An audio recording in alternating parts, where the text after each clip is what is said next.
Facebook. ఇప్పుడంటే Instagram, Snapchat, Twitter లాంటి social media platforms వచ్చాయి గానీ, మా స్కూలింగ్ టైంలో ఫేస్‌బుక్కే మా సోషల్ మీడియా ప్రపంచం. అకౌంట్లు క్రియేట్ చేసుకోవడం, మన క్లాస్‌లో ఫ్రెండ్స్ ఎవడెవడికి అకౌంట్లు ఉన్నాయో వాడికి రిక్వెస్ట్‌లు పంపించుకోవడం, మెసేజ్‌లు, చాట్‌లు, గ్రూప్ క్రియేషన్‌లు.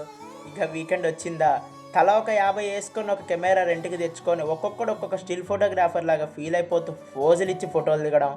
మళ్ళా దిగిన ఫొటోస్‌ని డబ్బులిచ్చి ఎడిటింగ్ చేయించుకోవడం. వాటిని పోటీలు పడి అప్‌లోడ్ చేసేసి వాడికెన్ని లైక్స్ వచ్చాయి, వీడికెన్ని లైక్స్ వచ్చాయి అని చూసుకోవడం. వచ్చిన లైక్స్‌ని, కామెంట్స్‌ని చూస్తూ మురిసిపోవడం. అసలు మ్యాటర్ ఏంటంటే అప్పట్లో అబ్బాయిలకు మాత్రమే కాదు, అమ్మాయిలకు కూడా ఫేస్‌బుక్ అకౌంట్లు ఉండేవి. కానీ వాళ్ళ ఐడీలు మాత్రం ఎవరికి తెలీదు, దొరకవు కూడా.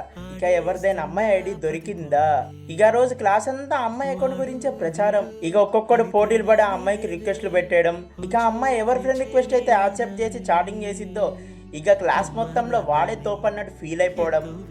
అబ్బో, ఫేస్బుక్తో ఇలాంటి చాలా అనుభవాలు ఉన్నాయి మాకు అప్పట్లో.